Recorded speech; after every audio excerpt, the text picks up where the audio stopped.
পুতুল। তবে এই পুতুল ছোটদের খেলনা নয়। কান চলচ্চিত্র উৎসবের মঞ্চে জায়গা করে নেওয়া ইন্দিরা ধর মুখোপাধ্যায় পরিচালিত ছবি।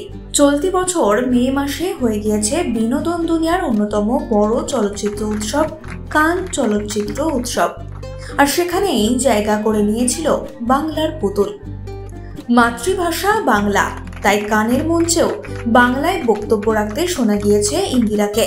এই ছবিটা খুব কষ্ট করে বানিয়েছি আমার সব টিম মেম্বারদের সাথে, আর আমি খুব প্রাউড যে কানে বসে দাঁড়িয়ে আজকে বাংলায় কথা বলছি। বাংলা ছবি ডিরেক্ট সাবমিশন হয়েছিল for competition this year, out of competition ছিল, but we are lucky to have a screening here. Extremely thankful to the festival, to Marche and to Shyam sir. পুতুলের পরিচালক ইন্দিরার সঙ্গে যোগাযোগ করা হলে কান নিয়ে নিজের অভিজ্ঞতার কথা ভাগ করে নিয়েছেন ইন্দিরা।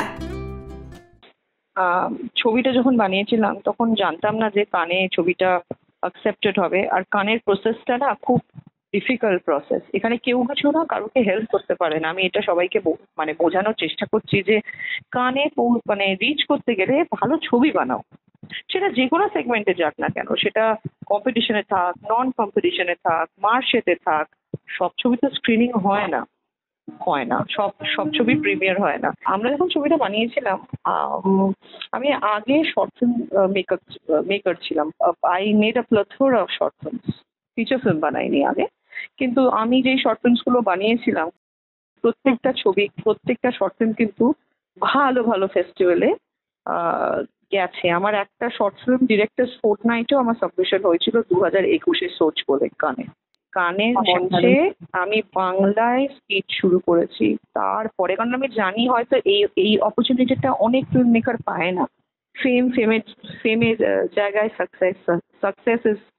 সাকসেসের জায়গায়, বাট এই যে আমাদের মাতৃভাষাটাকে আমি একটা ইন্টারন্যাশনাল প্ল্যাটফর্মে প্রেজেন্ট করতে পারবো, আমি এটাই বললাম যে আমি I'll first talk in Bangla and then which is my mother tongue, and then I will talk in English.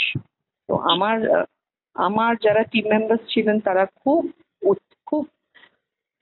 they were very very happy. They started celebrating the fact Orgo Kamal Mitra, we all know he's a national award winner. তারপরে winning editor Tanushree শঙ্করের মধ্যে senior লোকজন ছিলেন, সবাই খুব খুশি হয়েছে। Then I started the speech in English. Dream come true. আমি প্রথম ফ্রেমটা দেখে কানের প্রজেকশনে ইট ওয়াজ লুকিং বিউটিফুল, কেঁদে ফেলেছিলাম। আমি এটাই মনে করি যে আমি তো একজন বাঙালি, আর আমি আমার মাতৃভাষায় দিয়ে যে শুরু করেছি, মাতৃভাষা দিয়ে যে আমি এটা বলেছি, ওদের কাছেও কিন্তু এটা রেসপেক্টেড, প্রেস্টিজিয়াস। আর যাই হোক না কেন, আমি তো আমার কালচারটা ভুলতে পারবো না, আর ওরা কিন্তু অ্যাকসেপ্ট করে, কারণ ওরাও একটা ফ্রেঞ্চ ফিল্ম মেকার, ডেফিনেটলি তার ছবিটা ফ্রেঞ্চে বানাবে, ফ্রেঞ্চেই প্রমোট করবে। তো আমি যতখানি পেরেছি আমার মাতৃভাষাকে গিয়ে ওখানে রিপ্রেজেন্ট করার। কোথাও দাঁড়ালে একটা করে স্ট্রিট চাইল্ড ভিক্ষে করছে, তুমিও দেখেছো, আমিও দেখেছি। এই ফ্যাক্টটা না আমার মাথায় আমার চাইল্ডহুড গেঁথে গেছিল। আজকে আমার ছেলের বয়স 5 বছর, সেও দেখছে। এটা কবে বন্ধ হবে? কোনো গভর্নমেন্টকে ব্লেম করা উচিত নয়, আমাদের অ্যাজ এ সিটিজেনকেই দায়িত্ব, ছবিটা তার ওপর। অবশ্যই আমরা যদি শুধু ট্যাক্স পে করি আর ভাবি যে আমাদের কাজ হয়ে গেছে, নয়। আমি তোমাকে আমার ক্ষেত্রে আমি একটা কথা বলছি, আমি এমন অনেক মানুষ চিনি যারা বাচ্চাদের জন্য কিছু করে, ইভিনিং ক্লাসেসে বাচ্চাদের পড়ায়, যতটা তাদের কন্ট্রিবিউশন, যতটা তাদের কন্ট্রিবিউশন। মানুষ চিনি যারা অনেক এনজিওর সাথে যুক্ত, প্রপার এনজিও, যারা ভালো করে বাচ্চাদের জন্য বা প্রমোট করে এই ফ্যাক্টটা যে স্ট্রিট চিলড্রেনদেরকে হেল্প করো। তো সিটিজেনরা করছে না সেটা নয়, করছে, কিন্তু আমার মনে হয় যে কোথাও একটা মাত্রাটা কম। আমাদের দেশের প্রবলেমটাই হচ্ছে আমরা এভরিথিং ব্লেম করি গভর্নমেন্টকে, আমরা খুব ব্লেম করতে ভালোবাসি।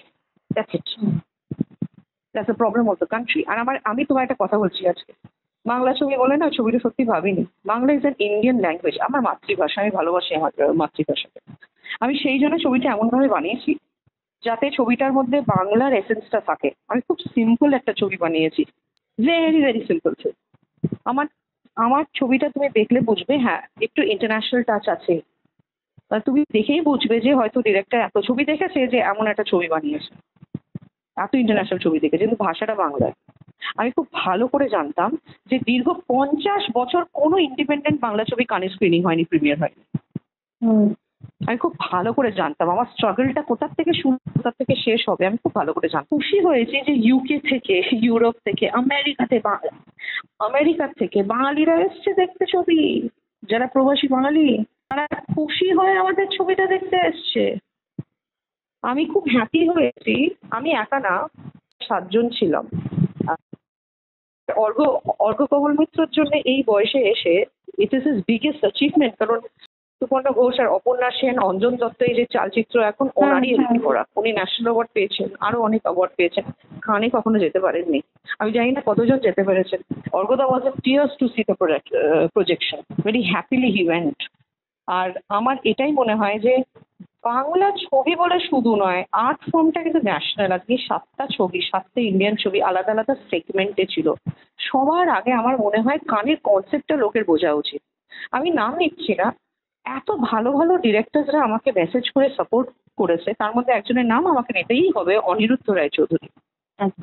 উনি অনিরুদ্ধরা নিজে সোশ্যাল মিডিয়া পেজে প্রমোট করেছেন। কোয়েল মল্লিক, যারা বোঝে ম্যাটারটা, কোয়েল আমাকে, আমি যখন কানে ছিলাম তখনই প্রজেকশনের পরেই আমাকে মেসেজ করেছে, কংগ্রাচুলেশন স্পিকার। কিছু কিছু লোক আমি সত্যি বলবো যারা হয়তো চায় বাংলা ছবি ভালো। বিনোদন দুনিয়ার এমনই আরো নানা খবরের আপডেট পেতে আপনাদের নজর থাকুক এই সময় ডিজিটালে।